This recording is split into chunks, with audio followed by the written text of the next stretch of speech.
well, that's a weird way to put it, but you know, someone can come from Oh, being Louise, the I underdog came for a from while. Yeah. behind. Someone can be an underdog for a while and bring the game back. If that's not the opening show note, the opening clip for this podcast, I am going to be raging.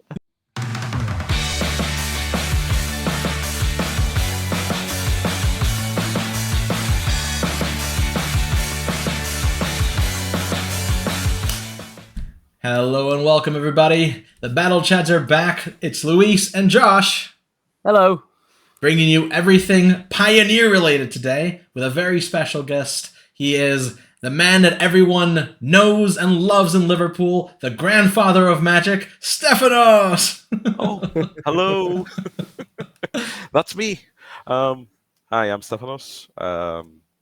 I've been playing the game for a long time. No one can tell, I know. I used to be good, or at least above mediocre, before COVID.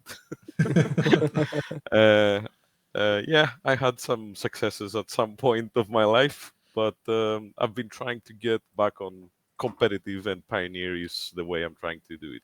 So a little bit about yourself then, Stefanos, just so we can get the viewers situated with everything going on. How long have you been playing Magic for?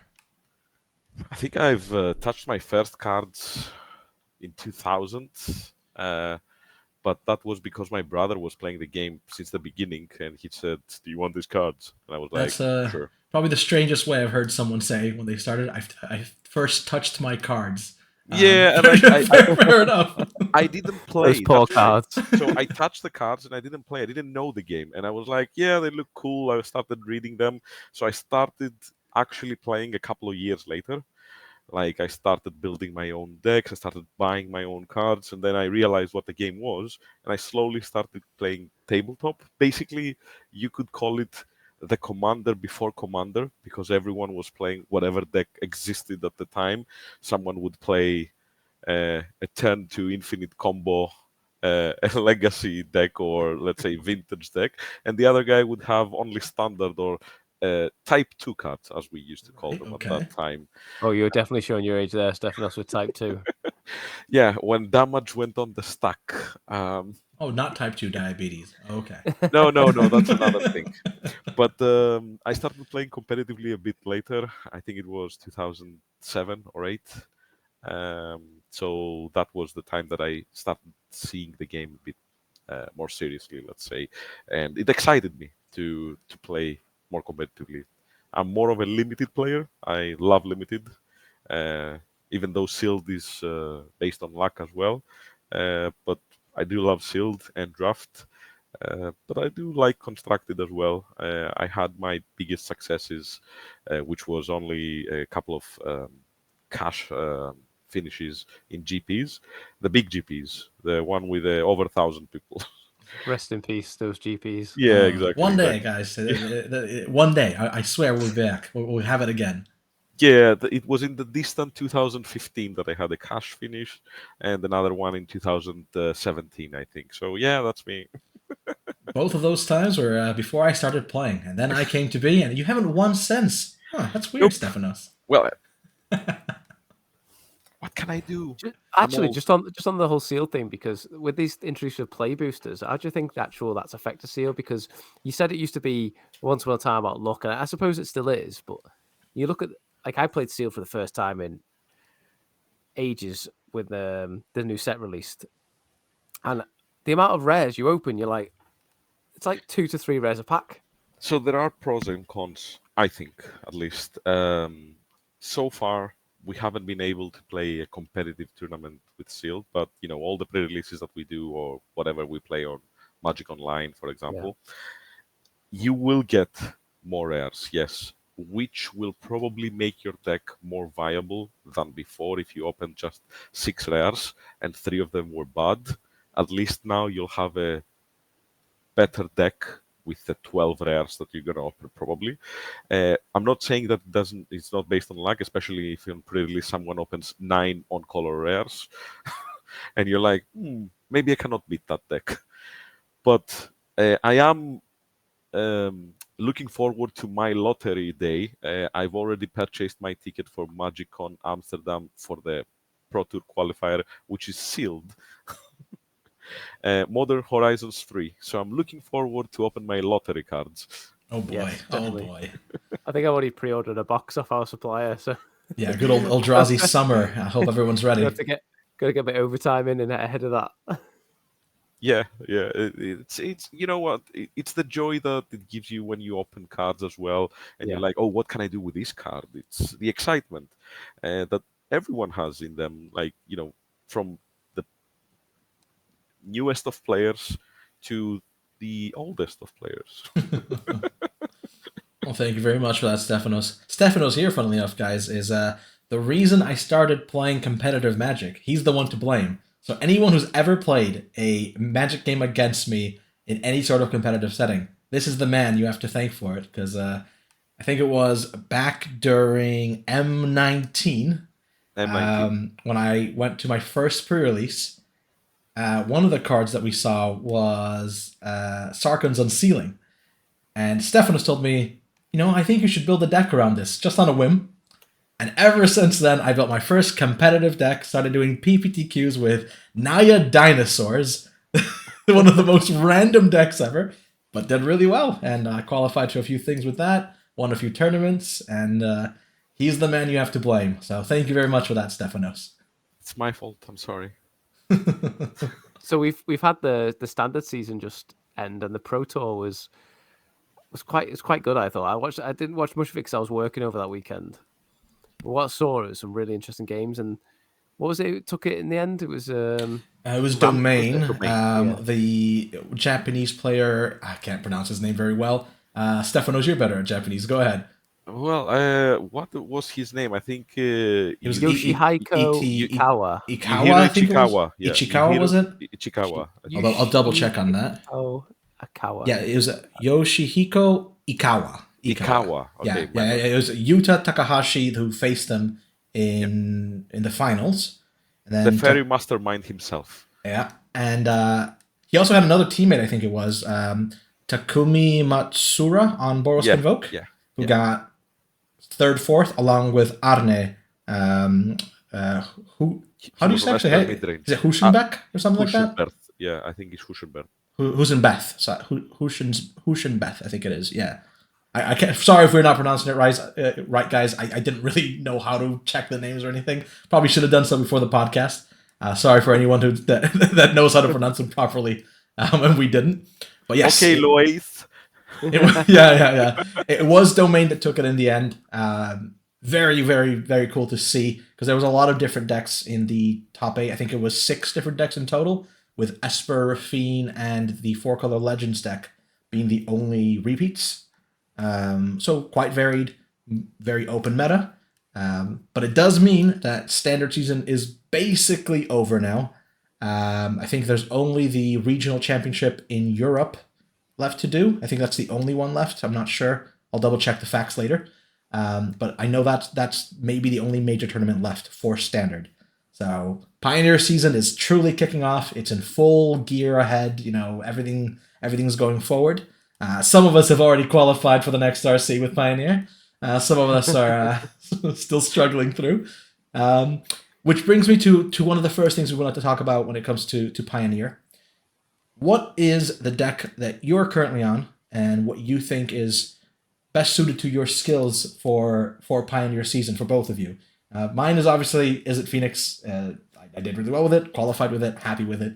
But it is definitely a deck to beat at this point. There's a lot of people with their sights on it. It is one of the only two decks that has 10% or more of the meta share.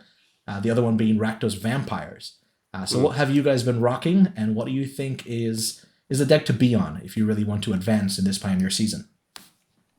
So I'll go first, because my deck, I'm not quite sure it's the deck to be on or not. I mean, I think it's really good. So I struggled with Pioneer recently. And the reason I struggled with Pioneer is because I tried Phoenix.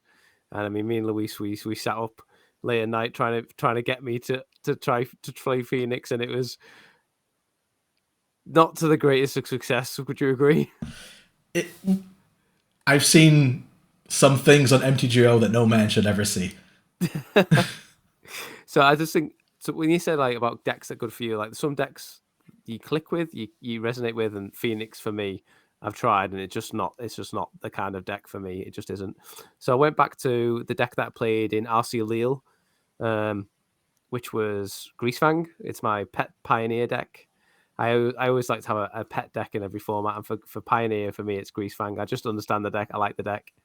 I actually attended the RC in Preston last weekend on a whim. So I literally was driving past on after work because I live up in the Lake District, so I drove past Preston from Manchester. So I've got a deck in my bag. It's Greasefang. I'm just going to rock in. I end up, considering I didn't really do any prep for that tournament, I'd lost in the top 8 to I lost to Vampires in the top 8, but I feel like with a little bit of practice on that matchup, I think, because I lost a fairly close game 3, I feel like I probably could have took that, because then the rest of the meta was, I think it was a red aggro deck, and then I'm not sure what else I would have faced, but I was pretty confident on matchups with that.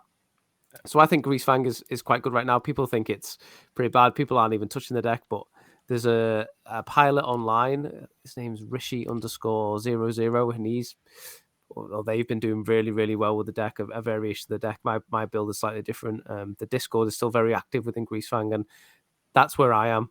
There's not really any of the decks that I feel like I want. Like, maybe it's not the most powerful. Maybe it's not the meta crushing deck as I think it is. However, it's a deck that I understand. It's a deck that I'm really excited about. And when I look at the rest of the meta, even though it is quite wide open and quite exciting, I'm just not drawn to anything. I mean, I've had my issues with Pioneer, the fact that I've always believed that up until recently, the questions don't match up to the answers. Yeah, it definitely was a big issue, especially when Mono Green was still around. Mono Green Devotion. Like, there's some decks that it goes off into like I've got no. I have no agency in this matchup, and I feel like with like Modern and those sort of formats, like Legacy as well, like there's lots of powerful things happen, but I know I have agency on those powerful things because I can bring answers, I have answers, etc. But when there's like Mono Green Ramp went off, for example, or when Lotus Field started the combo loop, it's like I may as well just F6. There's nothing I can do in this situation. But I feel like that the format now is a lot more stabilized, and I feel like, as I'm sure Stefanos would agree, that aggro is really healthy in this format, and it sort of hates out these dirtly decks that lock people out just by their win con. But that's where I am with the format. I'm on Greasefang. I'll probably be on Greasefang for a long time. I love the deck. Yeah, I want to say 2 things before I say anything about myself. First of all, to Josh, I want to say this tournament that you just casually top 8'd had 54 people. Yep. It was the biggest RC I think I've ever seen in recent times, which is amazing to see. Yeah, 54 people in the Northwest. It was, I think it was actually 52 at the end because 2 people dropped. However, it's still a huge tournament, 6 rounds. The top 8 was really difficult to figure out. There was no clear cut because of the 52 players, and it was right in the middle of the 32 and 64. So having 52 made it so weird. I ended up 4-2 in that tournament, and I ended up 13th. But obviously, top 8ing a tournament with 52 people is a great achievement anyway. And losing to a matchup that has 4 fatal pushes and 4 thoughtses, I think, Greasefang is a bit.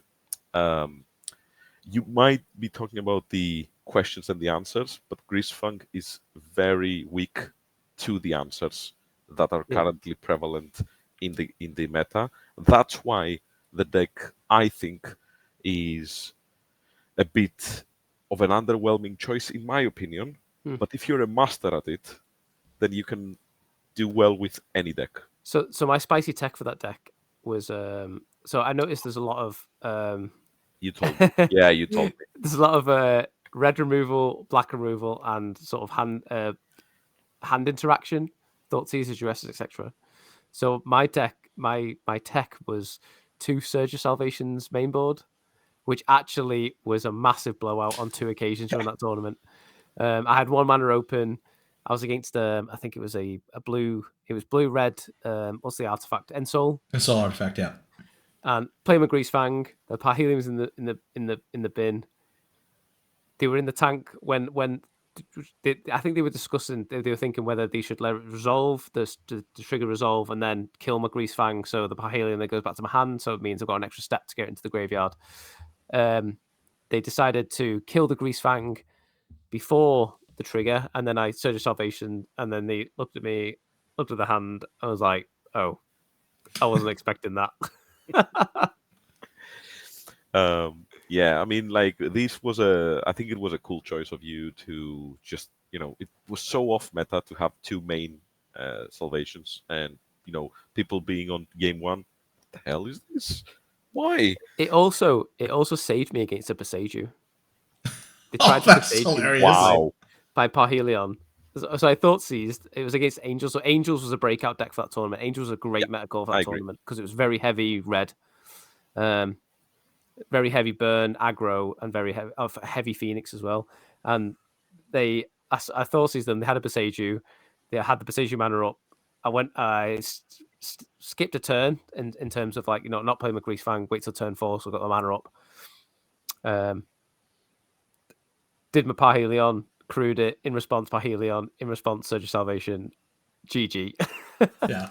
So he went. You went turn 4 Grease Fang, resurrect the Parhelion. Parhelion's crewed. You were moving to combat. Before combat, they Beseiju'd, and Surge of Salvation just blows them out. That's what happened. That's insane. This is the first time I'm hearing about this. Oh my god! The Angels player must have cried himself to sleep. That Angels player was a very good sport. Very nice. We had a few practice games afterwards. I'm always a fan of when you pick a deck for a tournament, especially a big tournament. I know for me this was a unique situation. It was the deck I had. It was I just had it in my bag. I was bypassing an RC. It was I'm going to take this opportunity to play. I'm always of a deck that will allow you to get free wins in a big tournament somewhere, because if you have, say, 7-8 rounds of Magic and you can get 1 or 2 free wins, and I mean free as in you just get them, you just have it. The deck does its thing, and you get 1 to 2 wins out of those 7 or 8 games. Then that's saving you time to go get some food, to look after yourself, to hydrate, to just decompress for the next sort of later games. And that allowed me to do that, and that's sort of one of the things we've talked about in previous pods about deck choices, etc. I love that pass from you, Josh, because now I will explain what kind of player I am. So I am the aggro player. You know why I am the aggro player? Because what you said is very important to me. Yeah. I love free wins. I love to have 40 minutes for myself, relax, have something to eat, go to the loo, just, do something else, decompress, as you said. So I'm an aggro player at heart, so my pioneer choices, although I have played other decks as well, and I do have to say, this is one of my biggest weaknesses as a player as well, that I have trouble deciding what deck I'm going to play in a season or in a tournament, because I have so many choices with the aggro choices, let's say, or with some mid-range choices, which I like. I love playing cards, different cards, and I love, doing the salvation thing as well, and, having that odd card in and be like, ooh, I did that. Yeah. But, that's a weakness of mine, and I'm aware of it, and being a part of a team is great for me because, they help me decide, let's say, in a very friendly manner. Luis would say, stop it, just stop it, just do that. Yeah, in a friendly manner. Are we saying it in a friendly manner? Are you sure? I think you told me before the recording that we're not allowed to say specific words, so I'm just saying. So I'm an aggro player. My choice is, at least for now, is red-green prowess. I saw the slick shot being the slick shot show off. If people don't know it, it's a 1/2 bird with plot and flying and pseudo prowess +2/+0 for any non-creature spell you play. It's basically Kiln Fiend with flying. Yeah, and that card, I saw it and I fell in love with it, and I'm like, I'm playing this card for as long as I can.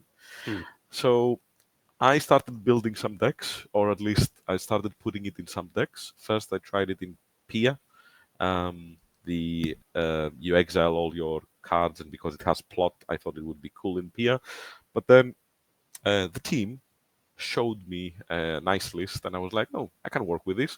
The red-green prowess list, which is very good because it plays a Tarkus command, and I love that card. And so I've played in 2 tournaments with that. I went 3-2 and 4-2, respectively, which is okay, but I didn't repeat any of those. I think the deck has legs. I think it's a good choice in general if you want to have this time to decompress, as you said. You have so many free wins. I played against Niv Mizzet. I played against Control. Those decks struggle a lot against this kind of explosiveness.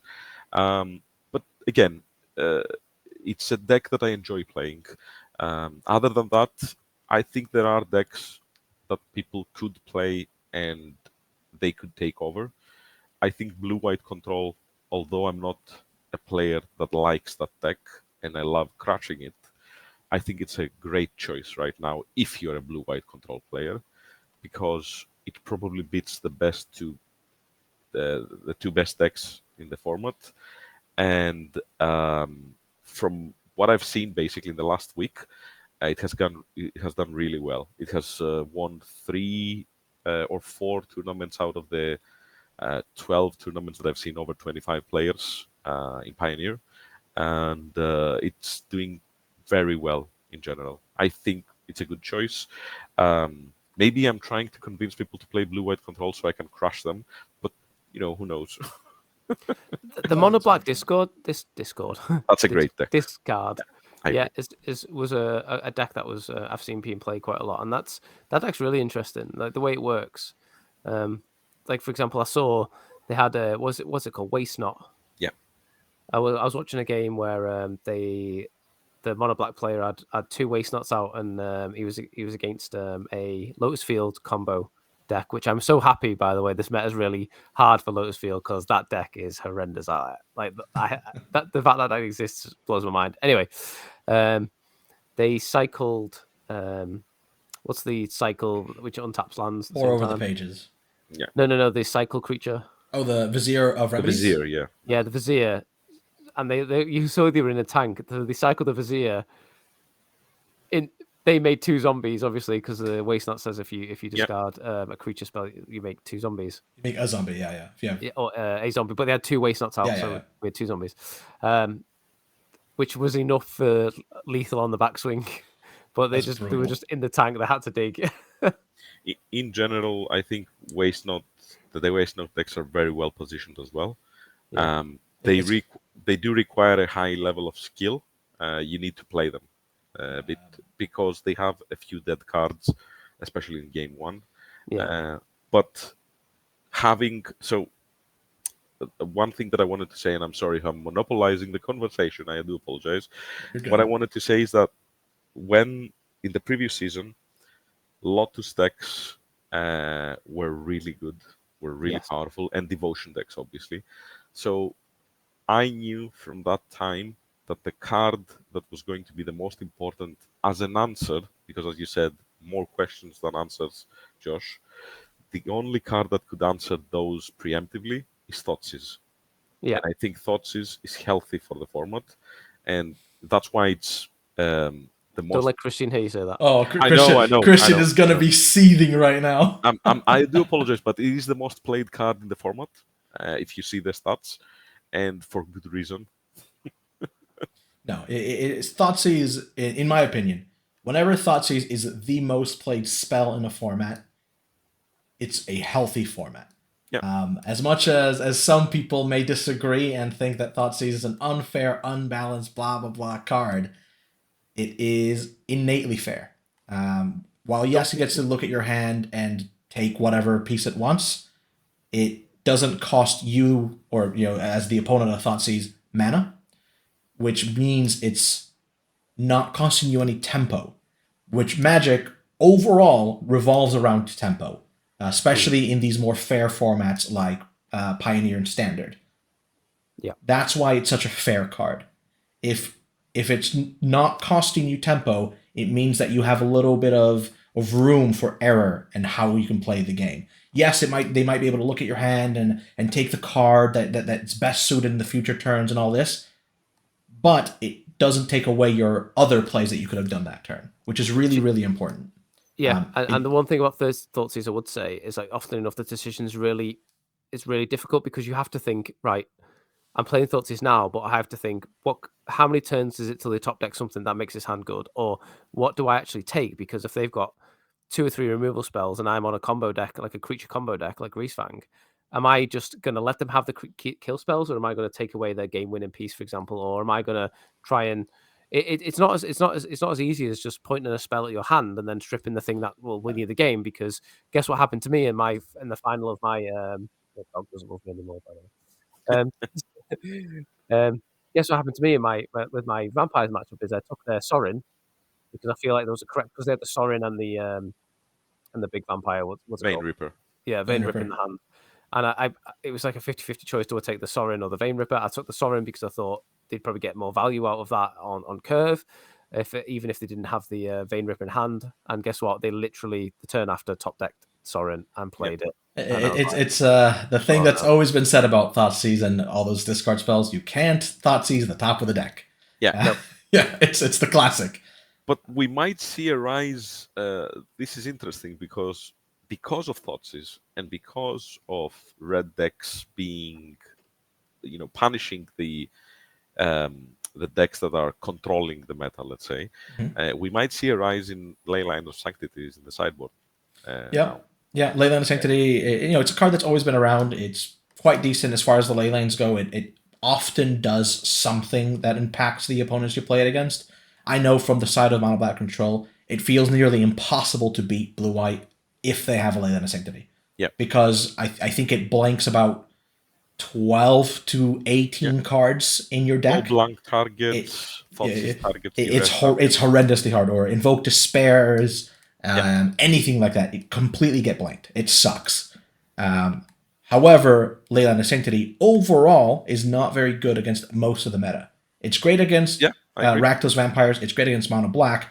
It's not doing much of anything against Phoenix. It's not doing anything against Gruul Aggro for the most part. So you have to pick and choose the right places to play cards like this.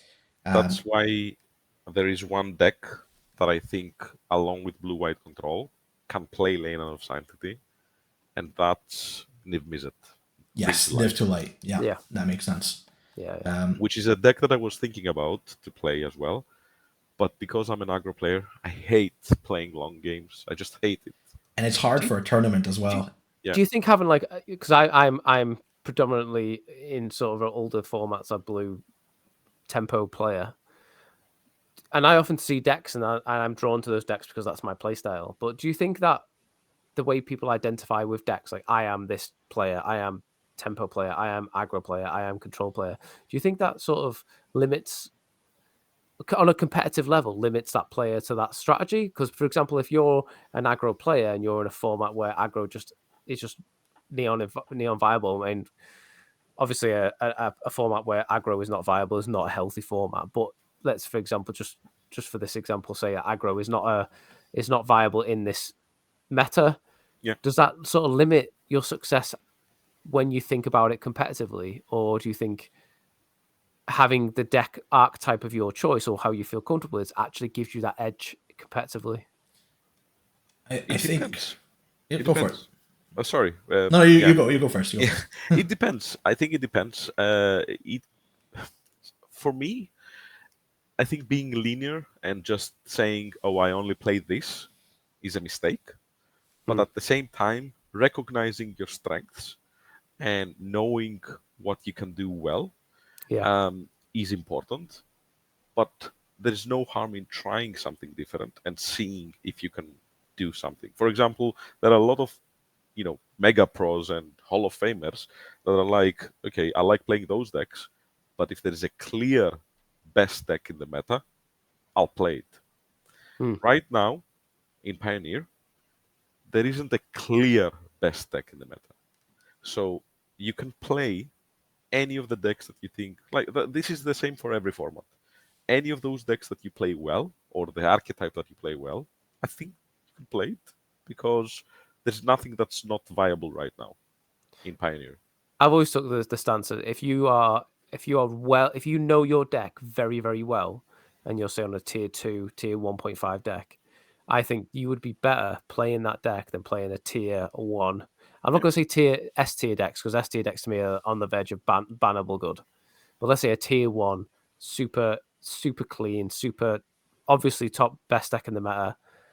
I always take the stance of play the deck that you understand, you know how to sideboard, and you know the game strategy, and you know the strategy that you want to bring to a meta, and also how your strategy changes in matchups, because that will give you the ultimate edge. That's what I think anyway. Obviously, there's going to be a point where you're playing a tier 5, tier 4 deck, your deck is just not going to match up. Like, it just isn't, no matter how well you play it.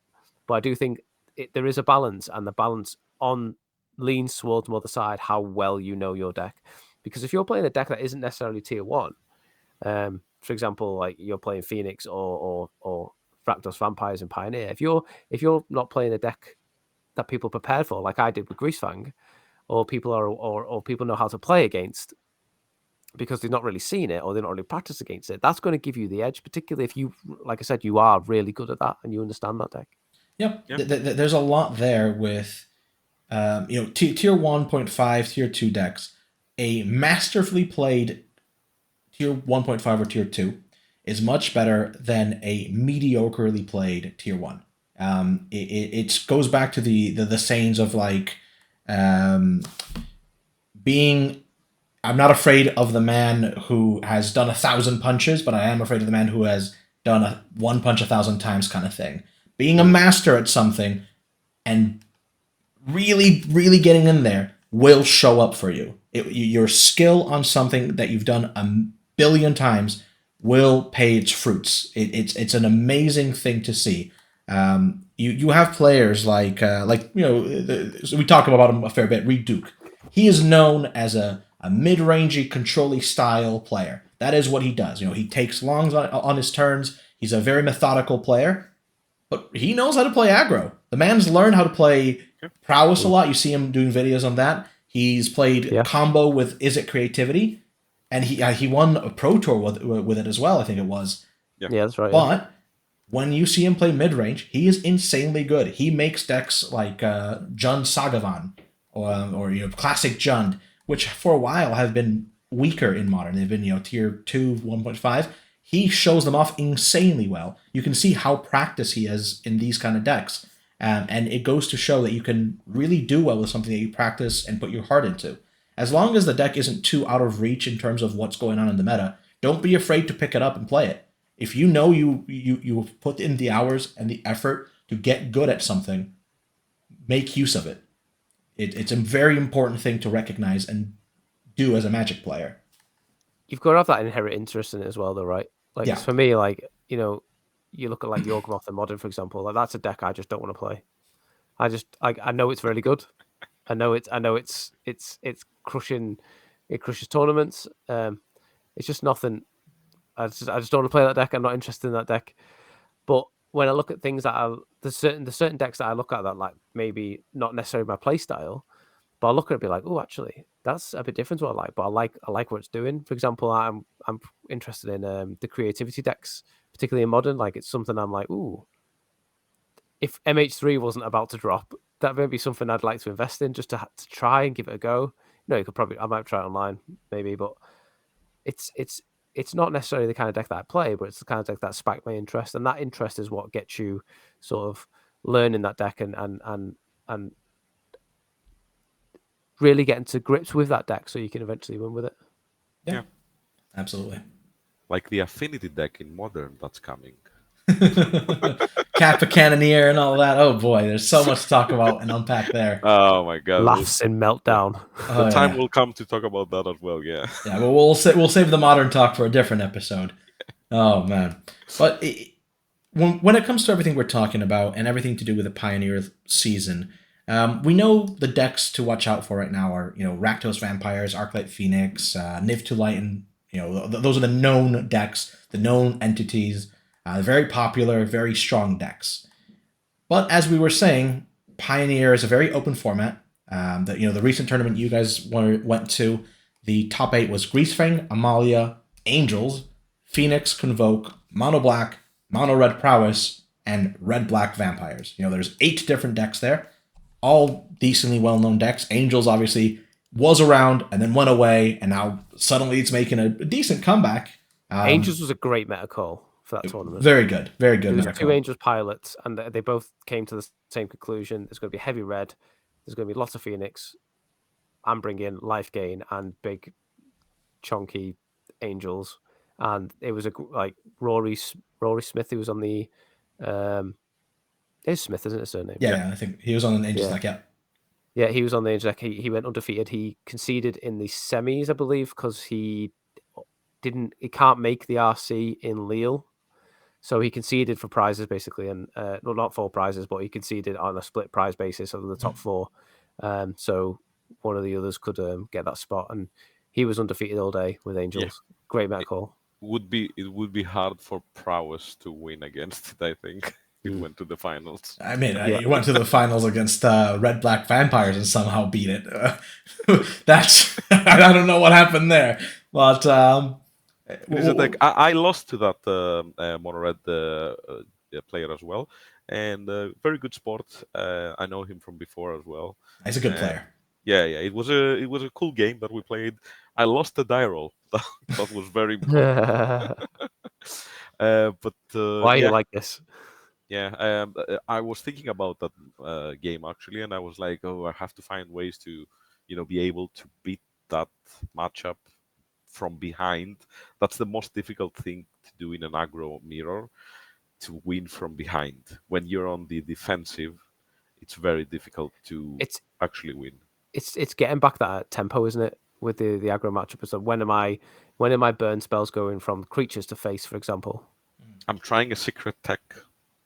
Okay. I think Luis have seen it. He wasn't impressed by it. I'm sure he wasn't impressed by it. He was like, he didn't say anything about it, but his silence spoke volumes. It's just it's not Weather the Storm. Is Weather the Storm? No, it's not legal in Pioneer. Could you imagine? No, I'm talking about a card that if it works, it's 100% good, but if it doesn't work, it's like minus 100% bad. Are you gonna tell us, Stefanos? Yeah, it's a card called Arnie Slade's Troll. What is that? What does it do? It's a saga. It's a saga, right? It's a red green 2 mana saga. Yeah. Its first step is target creature you control fights another creature, right? Yeah. Fantastic. It's a decent effect, but it's fights, not takes damage. Fights. Yeah, it's fights. So the fight is relevant. Yeah. It's very big at your opponent holding up one mana and removing your creature and you crying. However, you play it in a deck with 4 blossoming defense, so you can protect your creatures. Oh yeah, so you play your 2 mana saga on turn 3. Perfect. Yeah. So let's say in a highly interactive format as Pioneer is, it's a very highly board state interactive. Like not so much counter spells, but more so your creatures are going to die quite a lot. Yeah. For this to work, you have to have a creature out that's not been killed. You have to have a target for this. So you have to have a creature and has to have a target. So there needs to be 2 creatures out for it. And the creature needs to be bigger than whatever you're targeting. So sure, you cast the is it a saga, and then you get the prowess trigger. Sure. I'll explain my logic. Okay, go on. The logic is this: they start the game, yeah, and they have. So this is a sideboard card. They start the game. Turn 1, they play a creature. Then turn 1, I play a creature, or I kill their creature, for example. It doesn't matter. Then turn 2, I play a creature. Okay, if that creature doesn't die, because they want to attack me and they just want to load up the damage with their pump spells and they want to hit face. So they're probably not going to kill my creature unless they think it's hyper relevant to kill the creature and they don't have enough gas. So if they don't kill the creature on turn 3, I can go because they'll tap out for maximum damage or maximum creature output. They'll be either tapped out or hold the removal for something. So I will go turn 3 Arnie Slays Troll, holding up Blossoming Defense. And then I will protect my creature if they try to kill it and kill their creature. So that's the idea. To be fair to Stefanos as well, the saga in and of itself, right, just to give it a little context, is a very good mirror breaker for aggro, right? So I'll read out the full context of the saga so people know exactly what we're talking about. It's called Arnie Slays the Troll. It is a red and a green, so 2-mana saga.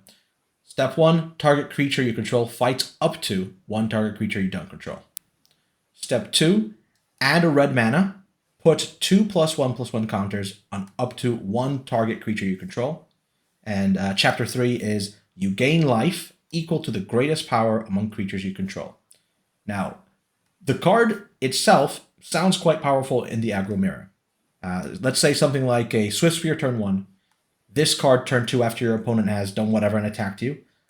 You now have 2 extra counters on the Swift Spear, so now it's a 3/4, and that red extra mana to go off and do something big.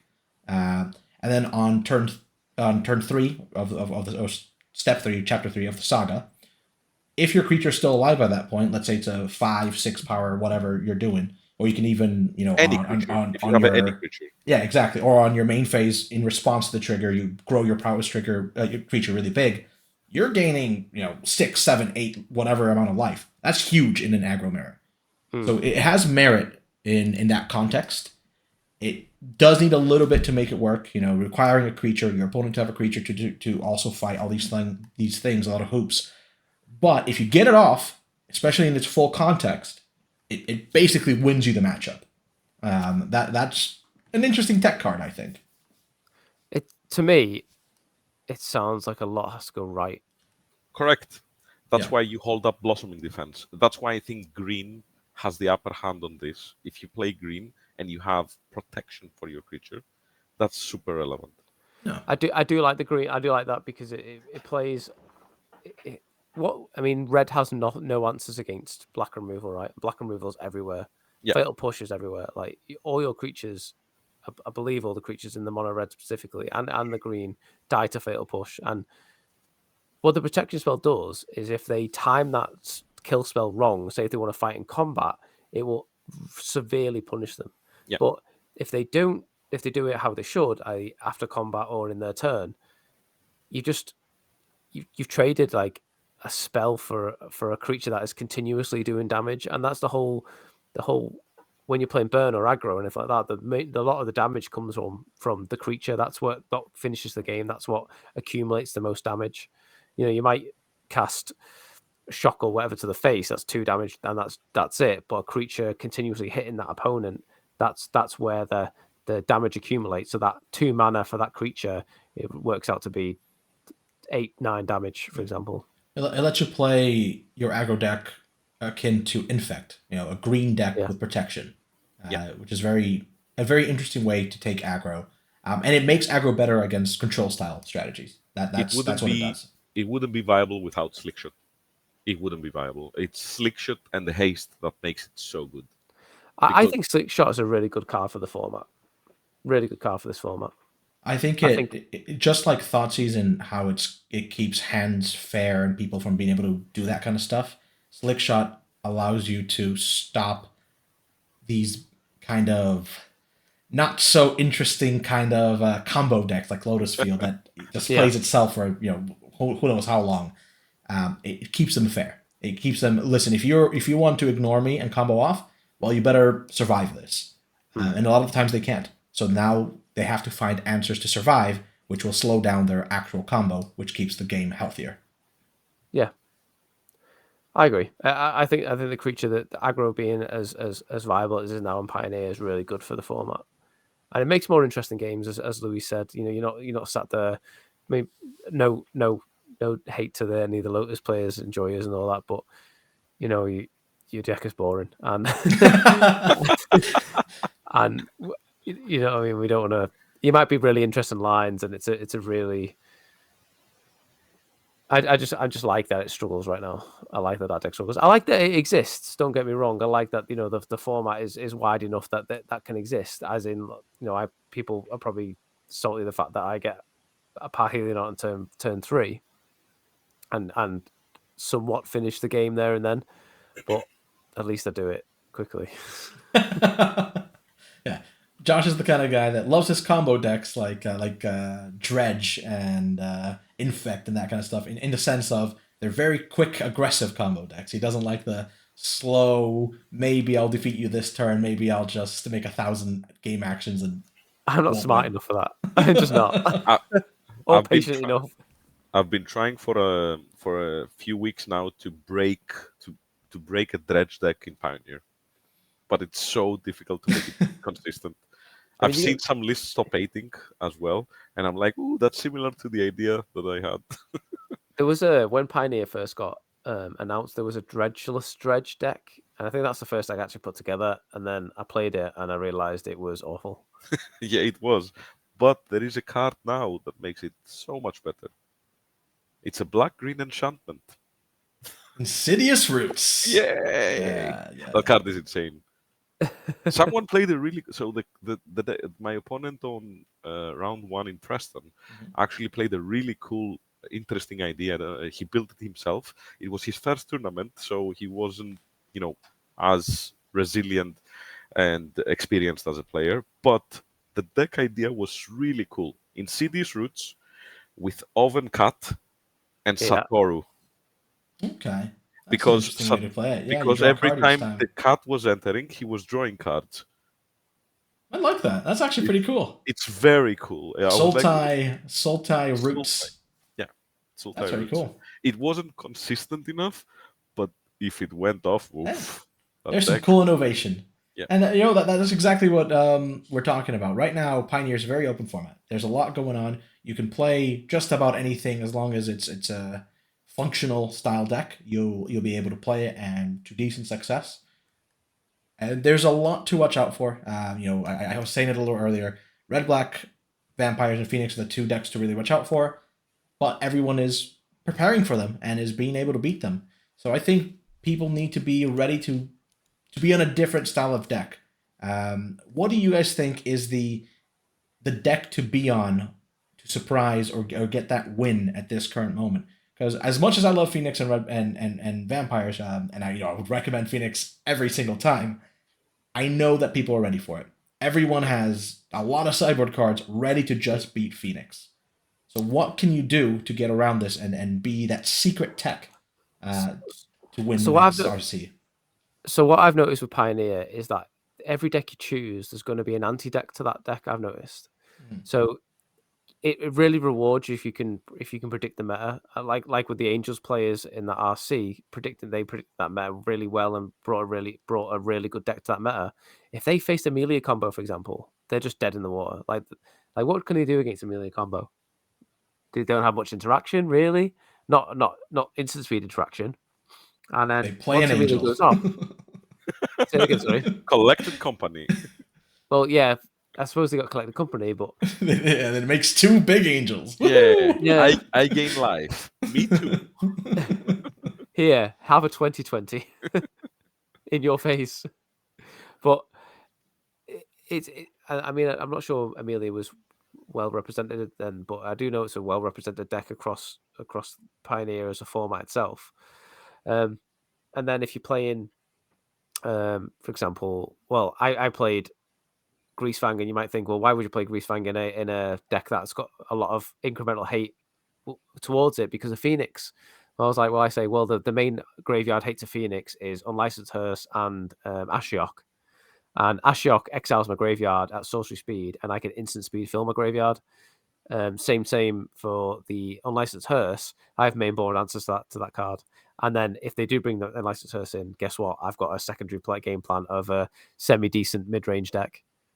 So the graveyard hate that I've noticed in Pioneer has actually not been that bad for me. And if they do mulligan to like Leyline of the Voids and stuff like that, every time they mulligan, it's good for me because I'm a hand disruption deck as well, and I've got this mid range game plan that I sideboard into. So that's why I picked Greasefang. I think it's really good. I'm not sure it's probably the best if you're expecting a heavy Phoenix meta because the Phoenix has tons and tons of creature removal. But I think if I was to just go to a tournament tomorrow, I'd probably pick the same deck, honestly, just because I know it. The cat is lurking in the background over there. Look at this guy. He's just like, I'm sorry. Seriously though, actually seriously though, I think Niv to Light has got some real. Yeah, real I like the deck. Yeah. I like the deck a lot. There is another deck that I'm interested in, how it does, and I think it's Transmogrify. That's a deck that's doing well as well. Yeah, one of our guys, Gianmarco, who is now in Germany, he has been repping that deck a lot. He's been playing it in a ton of tournaments, and he's doing quite well. The Transmogrify is definitely a scary deck because it's not super represented, but it has a lot of tools that sometimes just get you. It's a control deck still. Yes, and unlike Lotus Field and those styles of deck, people are not prepared to hate against it. Yeah. Damping Sphere and Ashiok don't do anything against it because you're not searching your deck. You're just revealing. It's got like Cascade. You're revealing the top of your deck until you hit it. Yeah. So a lot of the specific cards that are targeted at at hating these decks out do not hit Transmogrify.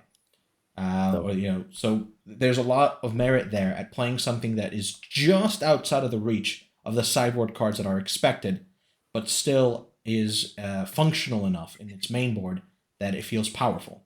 Yeah. It also plays main board go blanks, I've noticed. Yeah. I'm just looking at it now. Yeah, it's been playing main board go blanks, which is very good against Phoenix. And it has more than enough removal to deal with vampires. And it doesn't have to rely on Atraxa as well. It can win with the Planeswalkers as well, the Obnixilis, or it can win with Mirex, Mutavault. Yeah.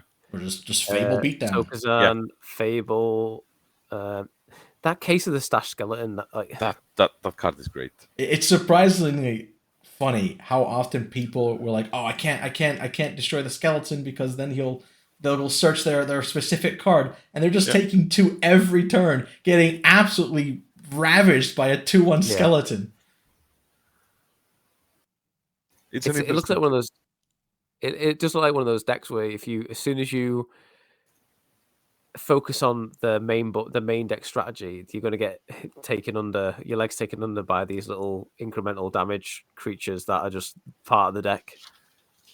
Exactly. It's one of the beautiful things about how Pioneer plays out right now. I know it's not everyone's favorite format, so for some people more than others. Oh, Josh. I'm starting to grow love for this format. I actually am.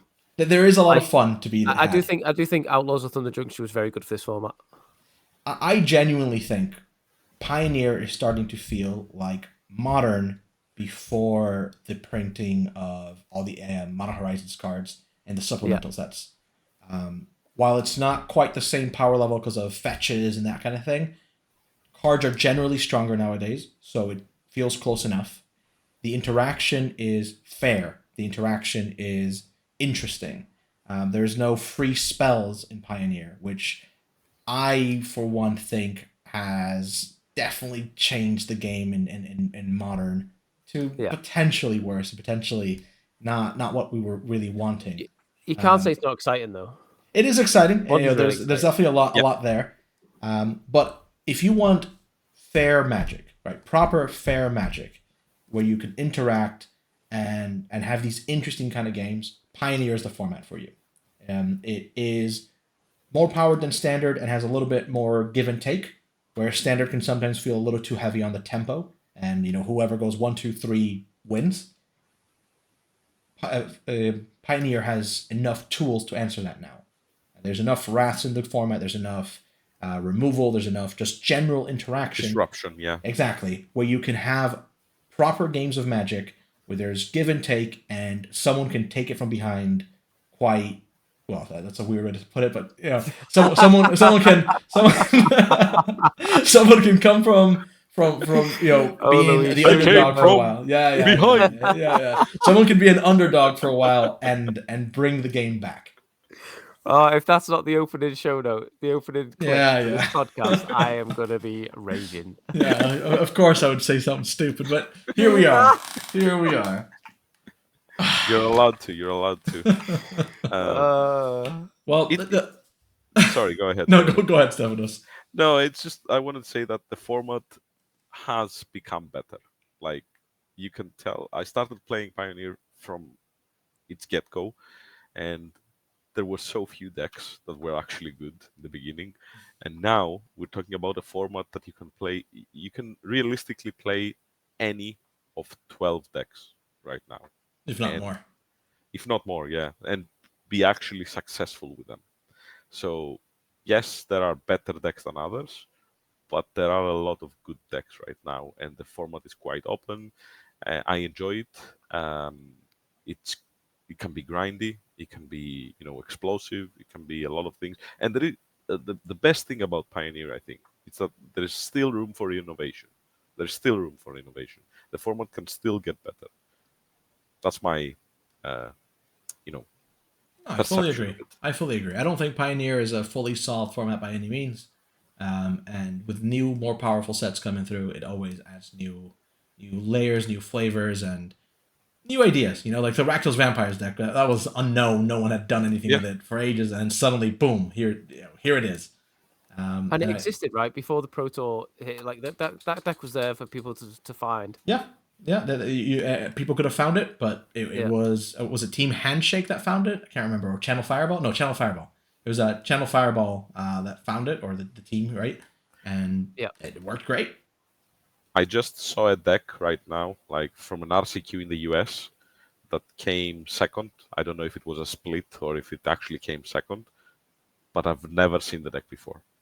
It's a Boros mid-range pile, and it has the guy did not want to play against specific decks. He has 4 containment priests in the main, Oh boy, 2 jeez. tomics in the main. In the main, he just disliked everything. Like 4 bringers, 4 elite spellbinders. Glory Bringer. Yeah, 4 Glory Bringer. Oh, that's a card. heart flame duelists. I Then love Glory Bringer. That's a great 3 card. high noons main, which is a great card against all the stupid decks that try to play double spells every turn. See Prowess, Phoenix, Lotus Lotus. Field, yeah. Yeah, those Niv to light. decks. Then Wandering Yeah. Emperor. It's like a mid-range pile with exile effects and Chandras and Wandering Emperors, and then I don't know, like it looks like an interesting pile. That's what I mean. It sounds like card Stefanos really likes that deck. Or hates because of the high noon. True. The slick shot hates the high noon. Tell you, the more I look at this, because we talked about Transmogrify before, the more I look at this deck, the more I actually want to play this deck. Yeah, I was kind of thinking, like, what do I actually own? Like, I need. And the great thing about Pioneer is, like, I look at the cards that I don't own, and like, oh, I don't have that, but it's $4 for a playset. It's Before Josh goes on his little escapade to go find these cards on his new pet deck, I wanted to thank everybody for joining us on this episode. I know it was a bit rambly, a bit random here and there, but I hope you learned a few things about Pioneer if you were looking to get into the format, or if you're an old dog like Stefanos over here, that you liked hearing about how well the format's doing, the health of it all, and that you're happy that the format is really advancing. From a format that everyone thought was going to just die off because it came out during COVID, essentially, or just before COVID hit. It really is a thriving format now. It looks like it's here to stay for who knows how long, and I'm excited to see what else it can bring and how much more fun it really is going to be moving forward. Thank you everybody for joining us on this episode of Battle Chads. Don't forget to like, comment, and subscribe, and have a great night. Take care, guys. Bye, guys. Thank you. Bye.